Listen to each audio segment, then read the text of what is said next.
Om Shanti. Good morning. आज प्राणेश्वर बाप दादा की 20/11/2023 के अनमोल महावाक्य सुनते हैं। मीठे बच्चे, एवर हेल्दी एवर वेल्दी बनने के लिए तुम अभी डायरेक्ट अपना तन मन धन इंश्योर करो। इस समय ही यह बेहद का इंश्योरेंस होता है। एवर हेल्दी और एवर वेल्दी बनने के लिए बाबा कहते हैं कि अपना तन मन धन ईश्वर करो। प्रश्न है, आपस में एक दूसरे को कौन सी स्मृति दिलाते उन्नति को पाना है? उत्तर है, एक दो को स्मृति दिलाओ, अब नाटक पूरा हुआ, वापस घर चलना है। अनेक बार यह पाठ बजाया हुआ है, 84 जन्म पूरे किए हैं। अब शरीर रूपी वस्त्र उतार कर घर जाएंगे। यही है तुम रूहानी सोशल वर्कर की सेवा। तुम रूहानी सोशल वर्कर सबको यही संदेश देते रहो कि देह सहित देह के सब संबंधों को भूल, बाप को और अपने घर को याद करो, परमधाम को और शिव बाबा को याद करें। गीत है आज का, छोड़ भी दे आकाश सिंहासन, आजा रे आजा रे आजा। ओम शांति। जहाँ गीता की पाठशालाएं होती है वहाँ अक्सर करके यह गीत गाते हैं। गीता सुनाने वाले पहले यह श्लोक गाते हैं, यह जानते भी नहीं कि किसको बुलाते हैं। इस समय धर्म ग्लानि है, पहले है प्रार्थना, फिर वह रेस्पॉन्स करते हैं, आओ फिर से आकर गीता ज्ञान सुनाओ, क्योंकि पाप बहुत बढ़ गए हैं। वह फिर रिस्पॉन्स करते हैं कि हाँ, जबकि भारत के लोग पापात्मा दुखी बन जाते हैं, धर्म ग्लानि हो पड़ती है, तब मैं आता हूँ। स्वरूप बदलना पड़ता है, जरूर मनुष्य तन में ही आएंगे, रूप तो सब आत्माएं बदलती हैं। तुम आत्माएं असुर निराकारी हो, फिर यहाँ आकर साकारी बनती हो, मनुष्य कहलाती हो। अभी मनुष्य पाप आत्मा पतित है, तो मुझे भी अपना रूप रचना पड़े। जैसे तुम निराकार से साकारी बने हो, मुझे भी बनना पड़े। परमात्मा निराकार है और फिर हमारे लिए वो साकार में आते हैं। अभी मनुष्य पापात्मा है, पतित है। इस पतित दुनिया में तो श्री कृष्ण आ नहीं सकते हैं, उनकी परछाया भी नहीं पड़ेगी। वो तो स्वर्ग के मालिक है, समझते हैं। श्री कृष्ण ने गीता सुनाई, परंतु श्री कृष्ण तो पतित दुनिया में हो न सके।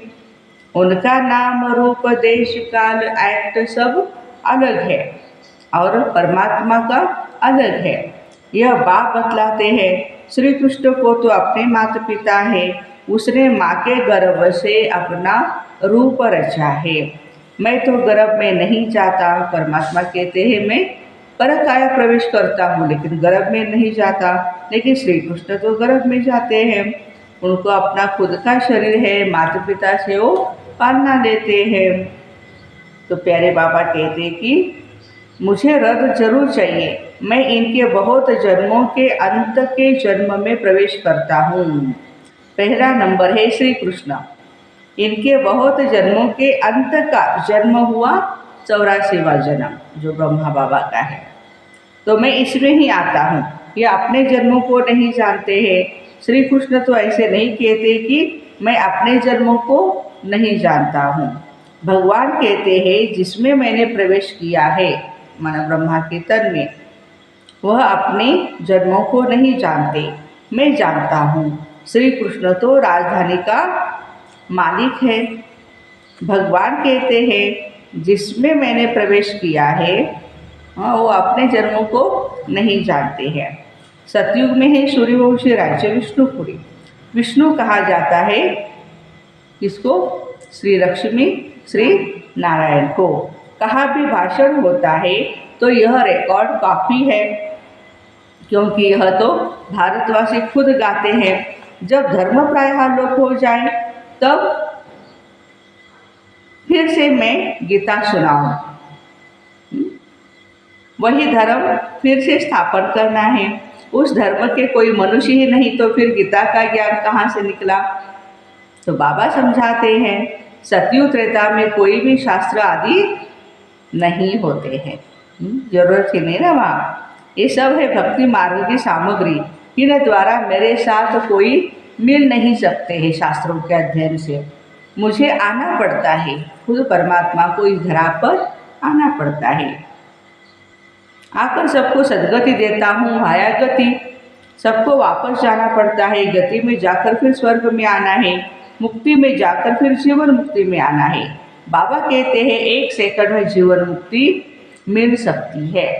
गाया हुआ है गृहस्थ व्यवहार में रहते 1 सेकंड में जीवन मुक्ति, अर्थात दुख रहित।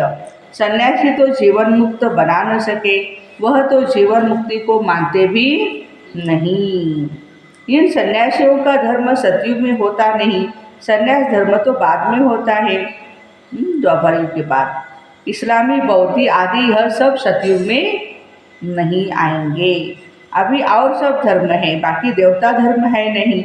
वे सब धर्मों में, वे और धर्मों में कन्वर्ट हो गए हैं, चले गए हैं। अपने धर्म का पता नहीं, कोई भी अपने को देवता धर्म का मानते भी नहीं।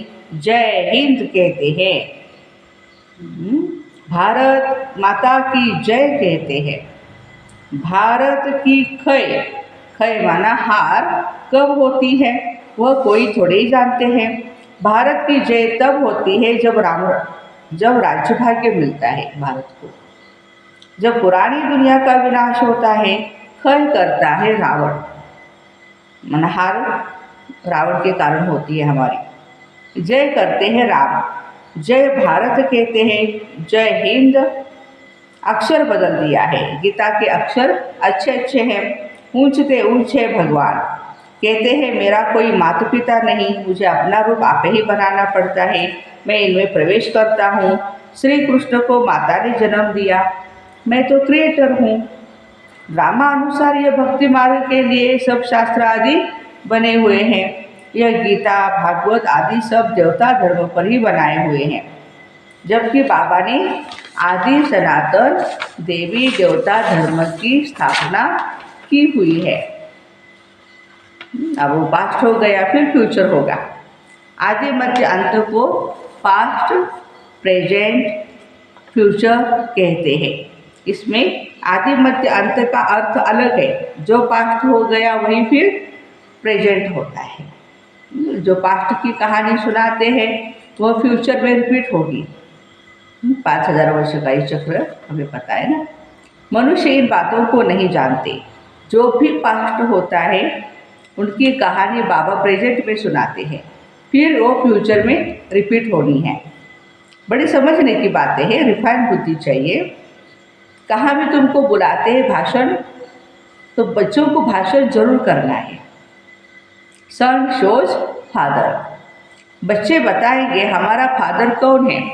फादर तो जरूर चाहिए, नहीं तो वर्षा कैसे लेंगे। तुम हो बहुत ऊंचते ऊंच, परंतु इन बड़े आदमियों को भी मान देना पड़ता है। तुम्हें सबको बाबा का परिचय देना है। सब गॉड फादर को पुकारते हैं, प्रार्थना करते हैं, हे गॉड फादर आओ। लेकिन वो कौन है? तुम्हें शिव बाबा की भी महिमा करनी है, श्री कृष्ण की भी महिमा करनी है, और भारत माता की भी महिमा अवश्य करनी है। भारत शिवालय हेविन था, अब क्या बना है?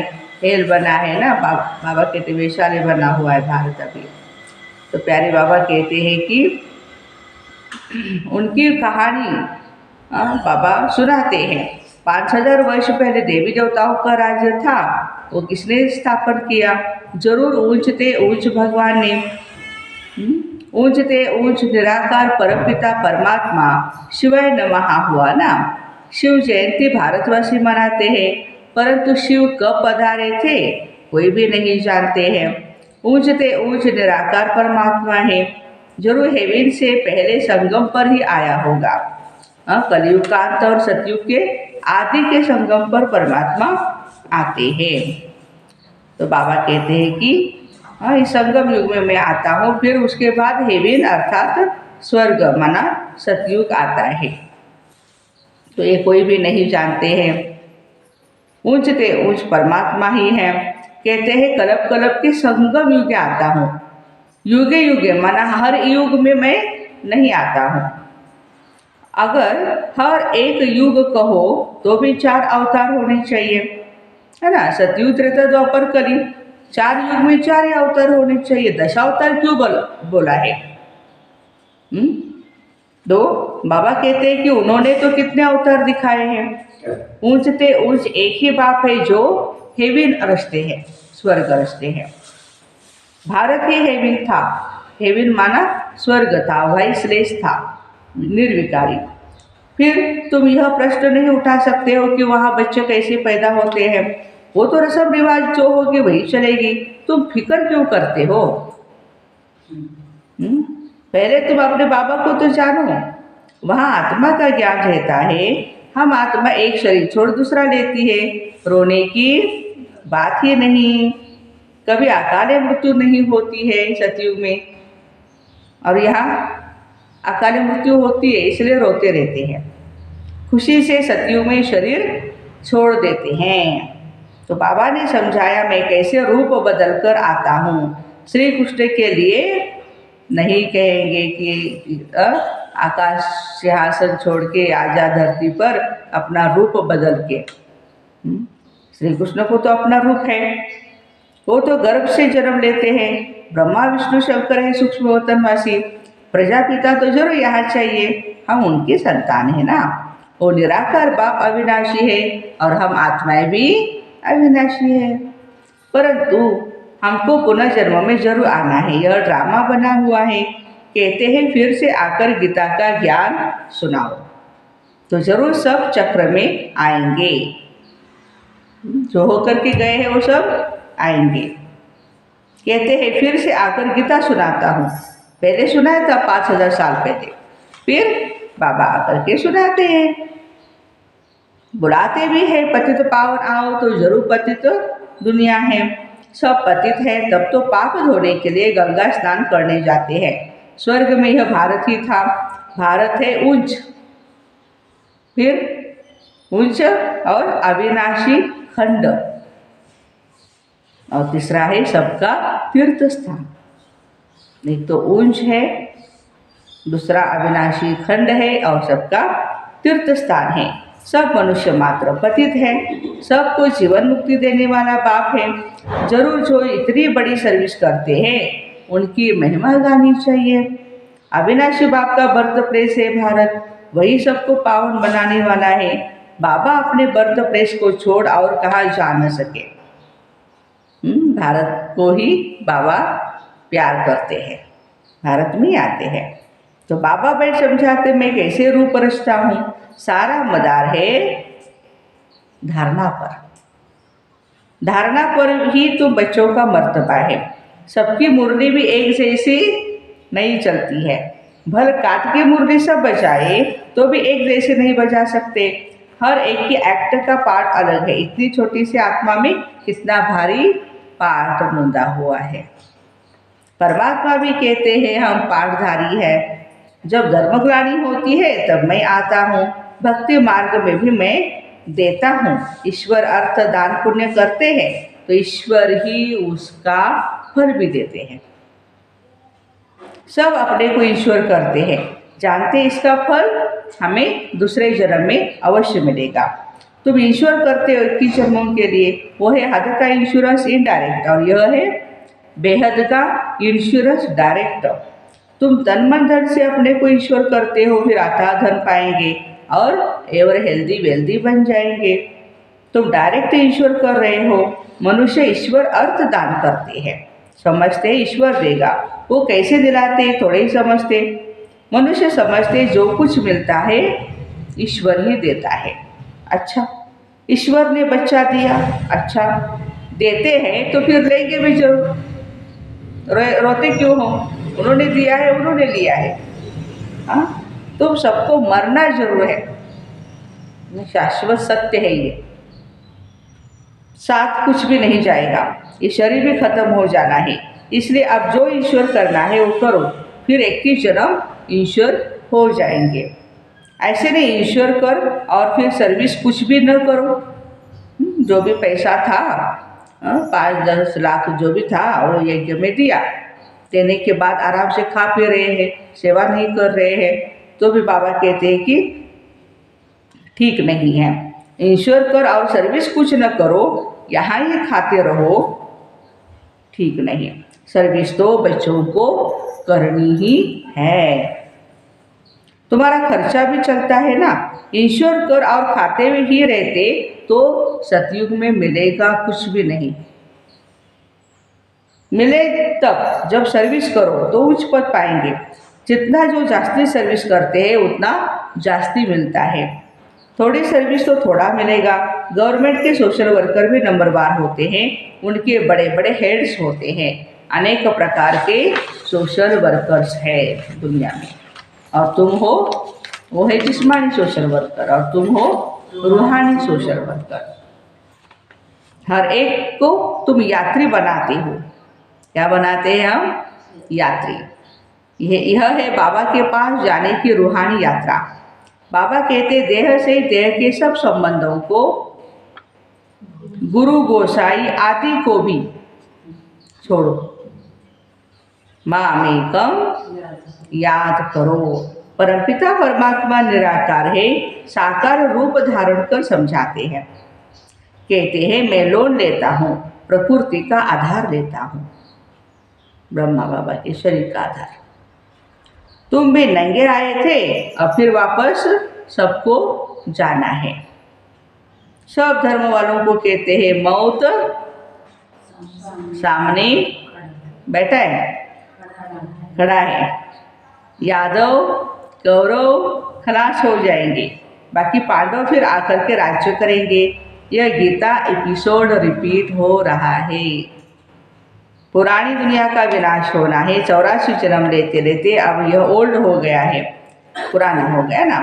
84 जन्म पूरे हुए, नाटक पूरा हुआ, अब वापस जाना है।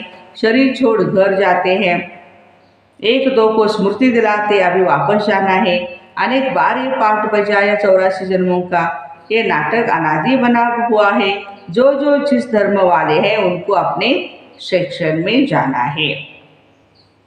जो देवी देवता धर्म प्रायः लोप हो गया है उनके लिए सैंपलिंग लग रही है। जो फूल होंगे वो आ जाएंगे, माने इस धर्म के होंगे। अच्छे अच्छे फूल आते हैं, फिर माया का तूफान लगने से गिर पड़ते हैं। फिर बाबा उनको ज्ञान की संजीवनी बूटी देते हैं, वो मिलने से वो फिर उड़ जाते हैं। बाबा भी कहते हैं तुम शास्त्र पढ़ते आए हो, बरोबर इनके गुरु आदि भी थे। बाबा कहते गुरुओं से ही सबकी सद्गति करने वाला एक ही है, 1 सेकंड में मुक्ति और जीवन मुक्ति।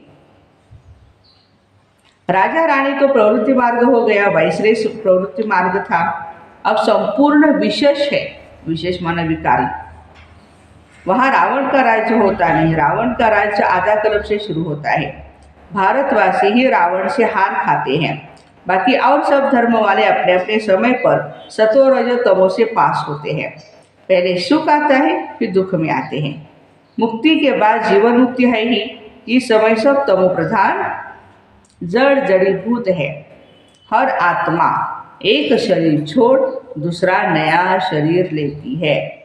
बाबा कहते मैं जन्म मरण में नहीं आता हूँ, मेरा कोई बाप हो नहीं सकता और सबको तो बाप है। श्री कृष्ण का जन्म भी माँ के गर्भ से होता है। यही ब्रह्मा जब राज्य लेंगे तब गर्भ से जन्म लेंगे। इनको ही ओल्ड से न्यू बनना है। 84 जन्मों का ओल्ड है। अरे 1-2 जन्मों का नहीं है, लेकिन 84 जन्मों का ओल्ड है। हाँ, इसलिए रियल गोल्ड है। मुश्किल कोई को यथार्थ बुद्धि में बैठता है और नशा चढ़ता है। ये कस्तूरी नॉलेज है, खुशबूदार। अच्छा, मीठे मीठे सीखने दे बच्चों प्रति माता पिता बाप दादा का याद प्यार और गुड मॉर्निंग। रूहानी बाप की रूहानी बच्चों को नमस्ते। हम रूहानी बच्चों की रूहानी माता पिता बाप दादा को याद प्यार, गुड मॉर्निंग और नमस्ते। वाह बाबा वाह, शुक्रिया बाबा शुक्रिया। धारणा के लिए मुख्य सार है, फर्स्ट पॉइंट है रूहानी सोशल वर्कर बन सबको रूहानी यात्रा सिखानी है। अपने देवी देवता धर्म की सैंपलिंग लगानी है, अपनी रिफाइंड बुद्धि से बाबा का शो करना है। पहले स्वयं में धारणा कर फिर दूसरों को सुनाना है। वरदान, वाचा के साथ मनसा द्वारा शक्तिशाली सेवा करने वाले सहज सफलता मूर्त भव। जैसे वाचा की सेवा में सदा बिजी रहने के अनुभवी हो गए हो, ऐसे हर समय वाणी के साथ साथ मनसा सेवा स्वतः होनी चाहिए। मनसा सेवा अर्थात हर समय हर आत्मा के प्रति शुभ भावना और शुभ कामना के शुद्ध वाइब्रेशन अपने को भी अनुभव हो और दूसरों को भी अनुभव हो। मन से हर समय सर्व आत्माओं के प्रति दुआएं ही निकलती रहे तो मनसा सेवा करने से वाणी की एनर्जी जमा होगी और यह मनसा की शक्तिशाली सेवा सहज सफलता मूर्त बना देगी। आज का स्लोगन है, अपनी हर चरण से बाप का नाम बाला करने वाले ही सच्चे सच्चे खुदाई खिदमतगार है। अच्छा, ओम शांति।